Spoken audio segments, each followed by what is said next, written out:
Приветствую вас, искатели приключений. Я нахожусь в уникальном городе Макао, которое сочетает в себе Португалию, Китай и Лас-Вегас одновременно. И буду обозревать его популярные туристические места, а также альтернативные закулисные подворотни, чтобы вы спланировали ваше путешествие ярче. Поехали!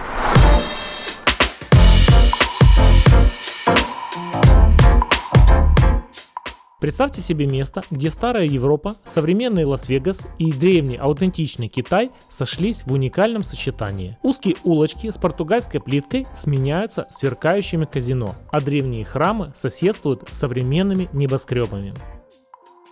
Это Макао, единственный в мире город, где история и роскошь переплетаются так ярко. Я проведу вас по городу под соусом моих эмоций и впечатлений и передам всю магию этого невероятного места. Уверен, вы захотите сюда приехать, даже если вы не заядлый игрок в азартные игры.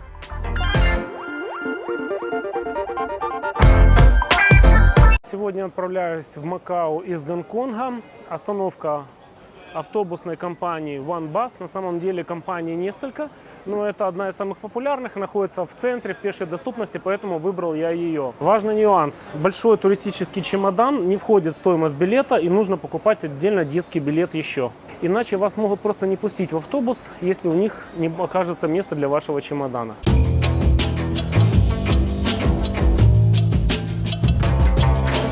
Лучший способ добраться в Макао на автобусе по огромному мосту Гонконг-Чжухай-Макао.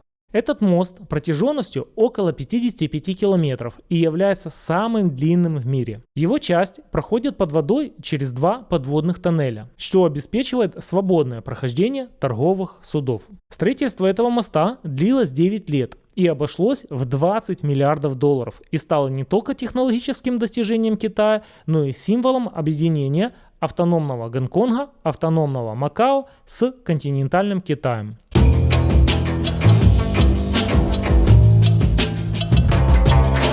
По пути необходимо пройти две таможни – гонконгскую на выезд из страны и макаоскую для въезда. Оплата визы в Макао составляет 200 гонконгских долларов. Ее можно приобрести заранее онлайн. Время пути по мосту составляет до часа. Однако у меня возникли вопросы на таможне, из-за чего произошла задержка. Поэтому рекомендую закладывать дополнительное время и бронировать гостиницы заранее.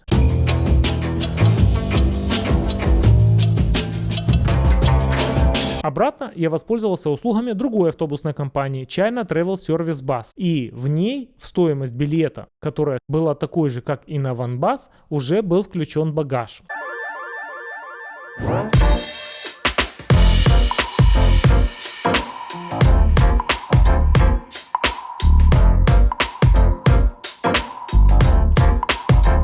Для китайцев и азиатов непривычно видеть вот такие европейские сооружения, поэтому пользуется она сумасшедшей популярностью. Здесь очень много туристов и является главной иконой города. Второй главной иконой города является казино золотистого цвета Гранд Лисбоа. Оно высотой 258 метров, 47 этажей и выполнено в форме лотоса. Тем самым она сочетает с собой современность Макао, хай-тек и древние китайские традиции.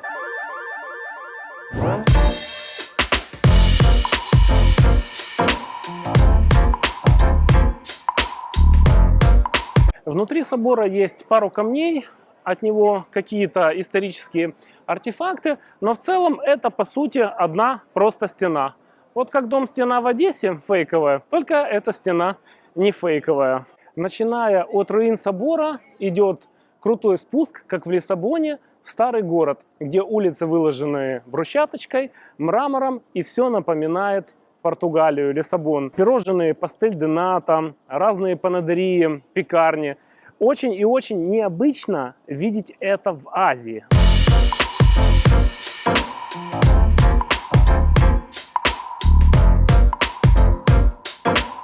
Языков здесь два, португальский и китайский. Когда я прилетел в аэропорт, все надписи были дублированы португальским языком. Он немножко похож на испанский, поэтому я, в принципе, понимал, что к чему.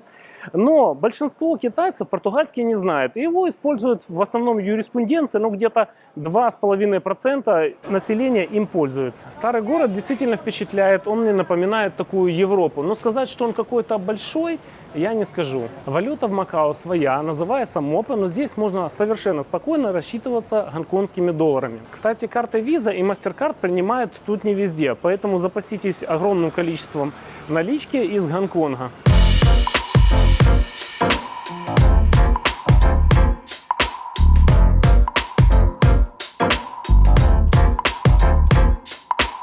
Изначально Макао жил и развивался за счет торговли как портовый город.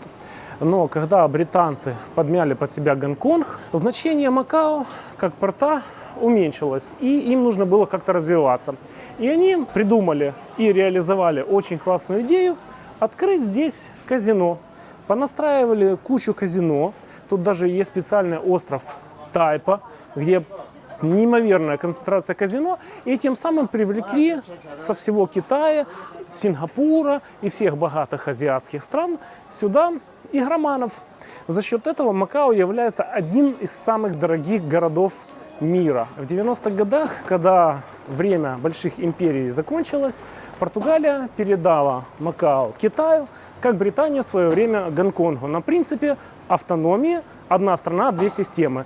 Когда у Макао есть своя внутренняя валюта, свои финансы, своя экономика, своя внутренняя политика, но при этом внешней разведкой, армией, защитой, безопасностью занимается Китай. Мне очень нравится атмосфера в центре старого города.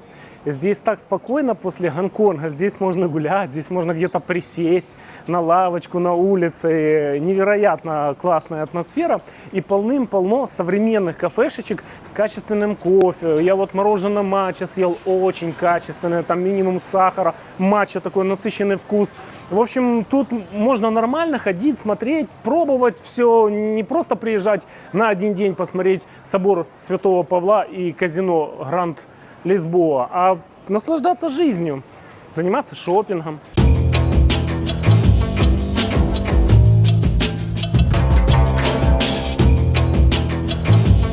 Names. This 多功能涼茶。 Я не смогу подтвердить название, как сказала девушка, но я вам хочу сказать, что это травяной чай из каких-то корешков, он горький и он мне реально нравится. То есть у него такой терпко-горький вкус, но это что-то новенькое и очень круто, я рекомендую попробовать. Очень часто можно встретить вот такие мясные штуки на улицах Макао. Но я, если честно, даже боюсь спрашивать, что это такое. Is this meat? What is this? Belly is for it. But what part of this? Thank you. Pork pie? Pork pie. This call it gai jai bang. Chinese name is gai jai bang. It's made from pork. Yeah, lam yi, pak jima. Yeah, and other things.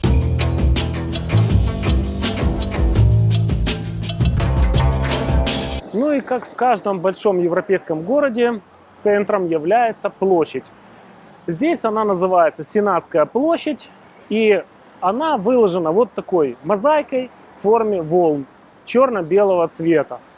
Очень классное место, самое оживленное, и действительно ощущается тут Европа. Хотя позади этих всех европейских зданий, сзади видны наши 16-этажки, спальники, панелечки.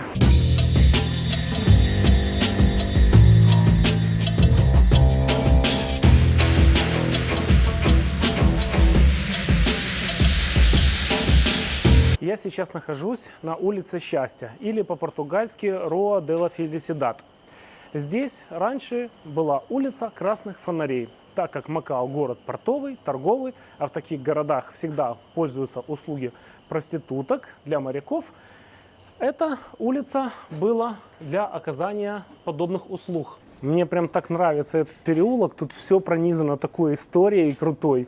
Вот комнатки, и здесь проститутки принимали своих клиентов. Тут можно наделать кучу крутых, аутентичных фоток. Мне очень понравилось. Если у вас прокачанный Инстаграм, и вы регулярно делаете какие-то фотоколлажи, тут нужно побывать обязательно. Это место супер. Пока я гуляю по улице Счастья, хотел вам еще сказать, что в Макао, оказывается, для украинцев и европейцев нужна виза. Я как-то этот момент даже не подумал и упустил, потому что в Гонконг не нужна, а тут какой-то Макао. И я когда приехал, а я ехал таким автобусом, который высаживает тебя, потом ты переходишь границу, пересаживаешься уже в другой автобус, но этой же компании, а потом проходишь транспортный таможенный контроль и снова садишься в этот автобус. И он ждет всего 20 минут. Так вот, пока я платил, пока я оплачивал реквизиты, разбирался с картой, мой автобус тю-тю ушел. Это небольшая потеря, потому что с автобусами тут все нормально. Можно прям за копейки, за 5 гонконгских или макаоских долларов доехать до центра города. Но все равно, чтобы не терять время, лучше ее проплатить заранее. Стоит она 200 мопов или 200 гонконгских долларов. Ну, как бы относительно небольшая сумма, сколько это, 25 долларов примерно. Второе, сейчас будьте очень внимательны. Здесь не работают Google карты. То есть они работают, но они показывают твою локацию далеко, там, где ты находишься. Ну, может быть, за 5 кварталов, в другой вообще части города. И я пока нашел свою гостиницу, я потратил где-то час. Apple карта еще как-то более-менее работает. Но мой совет, загрузить офлайн карты и просто смотреть название улиц и ходить самому по этим улицам, несмотря на точку, которая определяется GPS-ом. Не схватывает тут GPS. Позади меня сейчас одно из самых больших, культовых и значимых зданий Макао – Мандарин Хаус. Это дом, который занесен в список наследия ЮНЕСКО. В прошлом принадлежал одному ученому и философу китайского происхождения и сочетает в себе элементы интересной архитектуры, используется много дерева, а также заимствованные элементы португальской архитектуры. Посмотрим, что получилось из этого классного микса. Масштабы усадьбы впечатляют. Очень красивое большое здание. Неплохо так философы того времени зарабатывали, что им нужны были такие огромные дворцы. Еще мне нравится то, что вход сюда абсолютно бесплатен. Поэтому я очень рекомендую посетить сию классную туристическую точку. Позади меня находится один из старейших религиозных центров Макао – храм Ама. Ама – это богиня морей, по легенде, в честь которой был назван остров Макао, ну и впоследствии город Макао. Он построен в китайском стиле, является центром религиозной жизни Макао и просто неимоверным скоплением туристов, групп туристов. Их просто тут полным-полно. Ой, тут такое большое количество туристов, все они жгут эти палочки и прям дышать напряжно. Так что лучше приходить в какой-то вот прям дымоходы с этих палочек. Лучше приходить в то время, когда туристов по минимуму. Вот за что я прям люблю Макао, то, что здесь есть зеленые зоны отдыха. И несмотря на то, что Макао один из самых густонаселенных городов в мире, как и Гонконг, но в Гонконге невозможно вот так посидеть на лавочке, расслабиться, посмотреть на какие-то деревья. Да, в Гонконге есть парк Кулуун, в который можно специально в парк прийти и отдохнуть, но вот чтобы ходить по городу гулять и где-то раз сел, отдохнул, поел, там, посмотрел, птиц покормил, такого очень мало. И Макао в этом плане мне прям очень нравится, особенно на контрасте после приезда с Гонконга.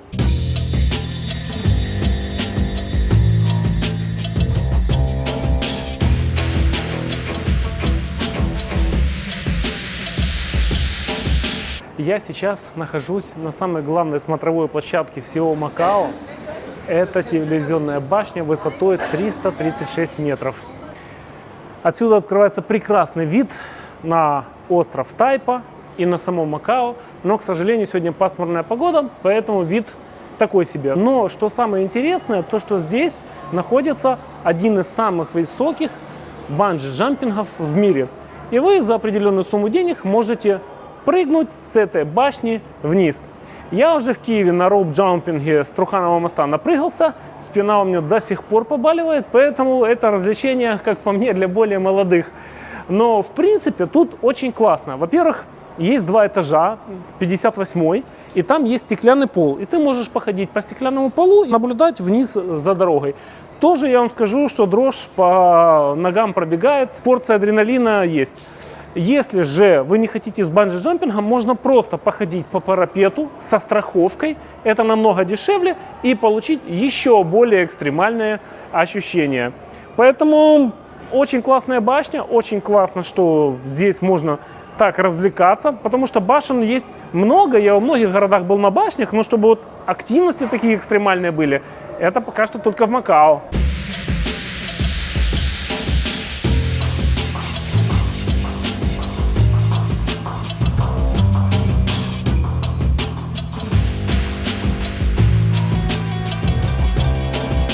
Позади меня находится главная икона города Макао – казино, здание Гранд Лисбоа. Это небоскреб высотой 258 метров, 47 этажей. И вот в этом куполе в несколько ярусов находится казино с разными игровыми автоматами, игровыми столами. А все остальные ярусы – это гостиничные номера. Что вдвойне приятно, даже втройне. Туда пускают абсолютно всех и пускают бесплатно. Единственное, что внутри нельзя фотографировать. Но когда ты заходишь внутрь, там царит такая крутая атмосфера, просто крутейшая. Я сразу сравниваю с нашими какими-то игровыми автоматами. Заходишь в какие-то полуподвалы, что-то там все темно, как-то грустно. Здесь же светло, в огне куча, все светится, такой движ. Ты как-то хочешь ощущать себя частью этой атмосферы.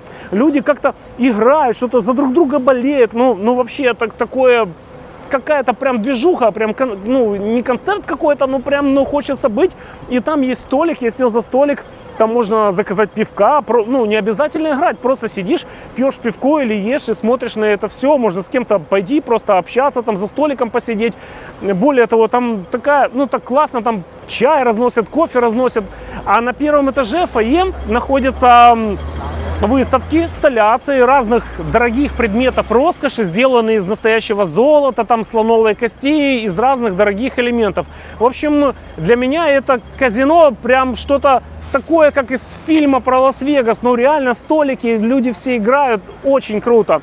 Но что меня больше вообще всего удивило, я как-то думал, что вот такие дорогие казино это прерогатива людей, ну, особого статуса, потому что, ну, в казино проигрывают деньги те, ну, у кого их много, которому уже есть квартиры, машины, ему уже делать нехрен, он думает, развлеку ли я себя автоматами. Но я обалдел, я посмотрел на этих людей, которых там играют, я бы в жизни не подумал, что они играют в казино. Ну, это люди какие-то, я не знаю, ну, там, грузчиками на каком-то базарном рынке работают, что ли. Они так убого выглядят и так одеты, но ты смотришь на это и все думаешь, блин, обычно представляется казино какие-то роскошные женщины, чувак там богато играет, у него тут две девушки-эскортницы, они что-то там его поддерживают, пьют какие-то дорогие напитки. Нет, тут обычные люди, даже как-то сын, мама, отец, семья играющая. В общем, это для меня было прям разрыв шаблона, разрыв мозга и дал мне, ну, невероятные эмоции, когда я посмотрел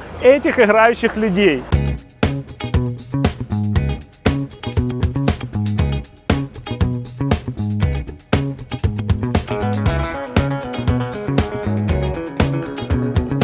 Я переместился на остров Тайпа, на который следует разный транспорт, но можно доехать бесплатно, потому что здесь сосредоточены основные казино города, и каждое уважающее себя казино имеет трансфер бесплатный из Макао в Тайпу. Соединяют их мосты. Я сместился к казино «Венецианец». Оно выполнено в венецианском стиле. Тут можно поплавать на гондолах. Поет оперная музыка итальянская. Здесь вот такая башня, которая копия та, что на Марко Поло. В общем, мне очень атмосфера нравится, все подсвечено, все красиво. Архитектура действительно не просто какой-то клон, а прям вот, прям реально как в Венеции, как в Италии. И это не одно такое имиджевое, иконовое казино острова Тайпа. Есть еще казино «Лондонец». Оно находится напротив Венеции.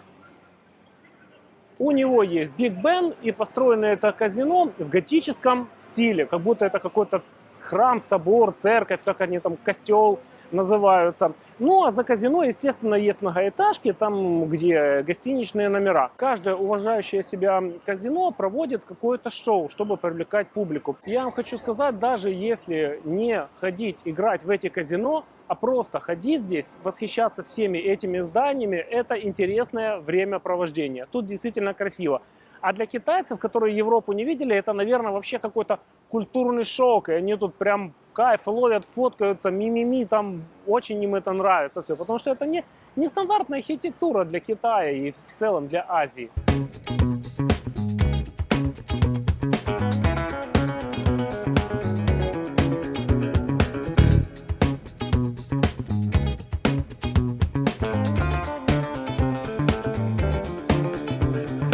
Итак, друзья, казино Венецианец, Венетиан, мне очень нравится. Там при входе пахнет какими-то парфюмами, такая светлая атмосфера. Вот если я вот сравниваю опять же с нашими какими-то игровыми автоматами, где заходишь в какой-то полуподвал, какой-то мрак, такое впечатление, что какой-то наркоманский притон, то тут казино это прям какой-то праздник души. И я сейчас нахожусь на втором этаже казино Венецианец.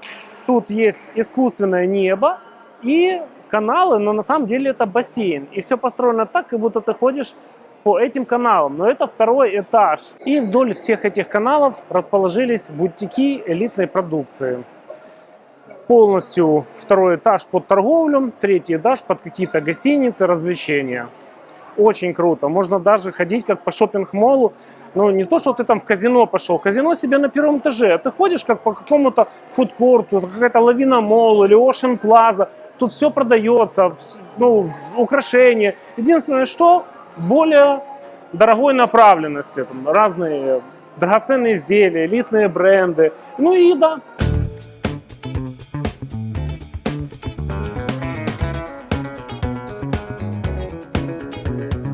Ну а потом у меня начался ночной забег-марафон по всевозможным казино, от самых ярких до даже второстепенных. Дело в том, что каждое казино пытается чем-то выделиться, чтобы привлечь к себе клиентов, и поэтому делают разные стили, строят в разных европейских городах, например, там Париж, или делают какие-то интересные ивенты, мероприятия, которые привлекают публику. Ведь казино это не только казино, это и торговые центры, и фудкорты, и поэтому там просто можно ходить за покупками, развлекаться, что-нибудь покупать, шопиться, поэтому времени можно уделять этому очень много. Я сейчас нахожусь на одной из самых узнаваемых достопримечательностей города Макао, это маяк Гео. Он являлся навигатором для кораблей, так как Макао была морская держава и является символом истории этого города. Находится он на холме Макао Хиллз, поэтому помимо вот этого красивого маяка я еще могу лицезреть красивейшие пейзажи Макао, все эти красивые фасады и тому подобное. Добраться сюда можно на канатной дороге, стоимость ее всего 3 евро, так что недорого, а поездка приятная, потому что ты едешь через зеленый парк. Правда, сегодня Формула-1 очень громко, очень шумно, поэтому неприятно слышать рев этих автомобилей. Но в целом Макао мне очень понравился, и я рекомендую сюда приехать минимум на 3 дня. 2 ночей мне здесь не хватило. Для экспатской жизни, для постоянной он не подходит, но разве что у вас, если нет какой-либо супер высокооплачиваемой работы, понятное дело, если привязка к работе, то город функциональный, классный, в нем можно хорошо жить. Ну, а если вы фрилансер, то, я думаю, здесь жить не стоит, но провести здесь уикенд однозначно нужно, потому что это точно оригинальный город. Вот он супер классный и оригинальный. Спасибо вам, друзья, за просмотр, а мое эго потешит ваши лайки и комментарии. Ярких вам путешествий!